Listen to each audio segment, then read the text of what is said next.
Massin, phare situé à mi-chemin entre Timimoun et Oued Saïd.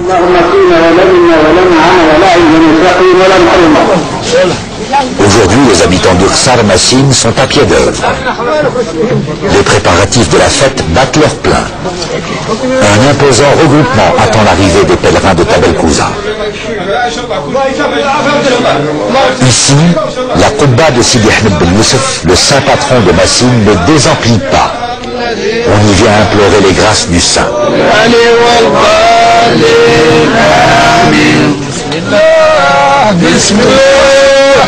Dehors, un autre groupe mélange de la chaux. C'est un moment intense. On trempe la main dans ce liquide d'un blanc éclatant qui va être l'habit du mausolée jusqu'au prochain sbour. Tout en appliquant la chaux sur les murs du mausolée, Dieu et son prophète sont continuellement invoqués. Bismillah, Bismillah, Yadul Fadail, Bismillah. Au nom de Dieu, au Maître des Grâces.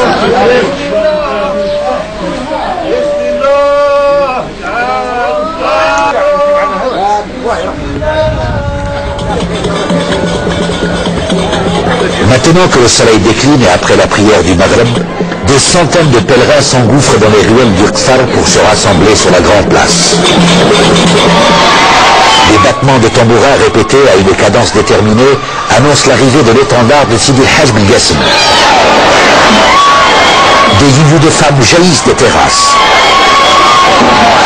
L'étendard de Sidi Hajj Ben Gassem au centre de la placette est dans l'attente de l'arrivée du groupe en provenance du Timirkout.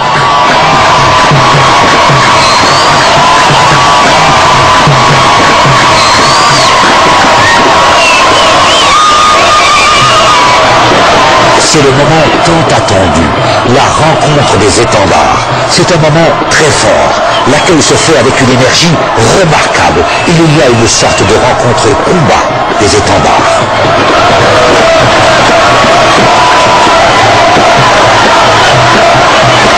Dans une course folle et désordonnée, l'étendard de Sidi Hajj Ben Mohammed est introduit dans le mausolée de Sidi Ahmed Ben Youssef pour y demeurer toute la nuit jusqu'au lendemain. Des étendards qui se rencontrent, des rencontres combats, ce sont des faits et des gestes complexes qui nous renvoient à des événements qui se sont déroulés dans le temps. Une rencontre qui va les amener d'abord à rendre visite au saint Sidi Hajj Ben Gassem.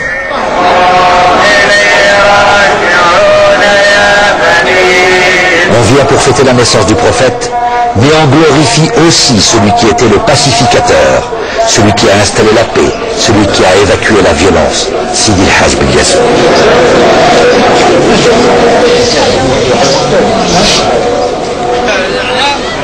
Dans la cour du mausolée, et sous l'œil bienveillant des anciens, Serxoulien s'attelle à couper en petits morceaux le tissu qui couvrait le catafalque du saint.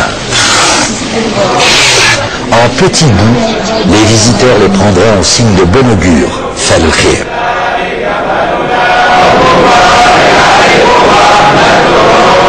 Les groupes d'Ajdir, d'Afaïssa, d'Ebsahel, de Wajda et d'Angelou sont tous rassemblés dans la mosquée. Plongés dans la lecture du Coran, ils ont psalmodié le dernier chapitre. C'est la seule cas. Faisant face au mausolée de Sidi Hajj Ben Gassem, une délégation de Mozabites assiste à la cérémonie. Dans une atmosphère féerique, des cris fusent de partout, appelant aux grâces du saint. Une vieille femme encense l'atmosphère de bain-joint. Les pèlerins manipulent avec respect les étendards, signe de la cohésion sociale.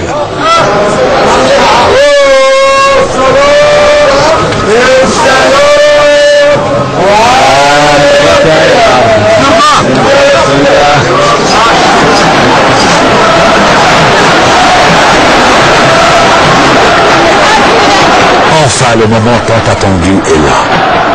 Des dromadaires se fraient un chemin à travers la foule compacte.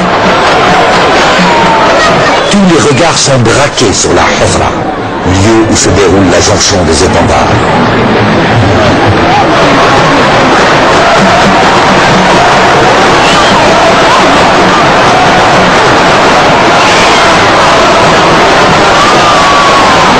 Du lieu Mehdi al-Qasriya, des étendards représentant le groupe de Timimoun et de Massine avancent les salles.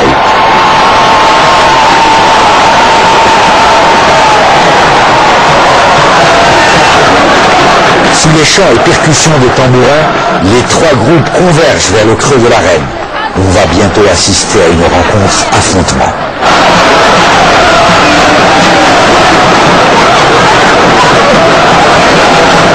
Nous assistons ici au summum du rituel. De part et d'autre, les groupes portant les étendards sont saisis par une frénésie soudaine. La mêlée confine à l'affrontement. Mais l'attitude hostile n'est là que suggestion, car très vite il décroche. Le groupe de Timimoun se dirige vers l'Oqsal et pénètre par une petite porte pour se rendre au mausolée de Sidi el-Hasb el-Gassem pour y dire une fatiha. Aussitôt, les gens de Massine, dans une totale discrétion, retournent dans l'Oqsal. Et au moment où les descendants de Sidi el-Hasb el-Gassem et leurs alliés s'apprêtent à retourner à la Zaouia, le groupe de Timimoun et de la Ouroute quitte précipitamment la Hufra pour rejoindre Timimoun avant le coucher du soleil.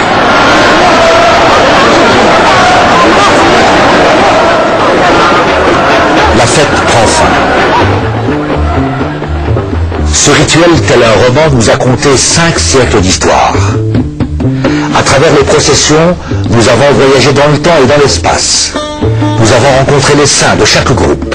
Mais nous retenons à travers la célébration singulière du Mawlid Nabawi Sharif cette manifestation sublimée de la cohésion sociale qui n'occulte pourtant pas les particularités de chaque groupe, voire les rivalités somme toute naturelles.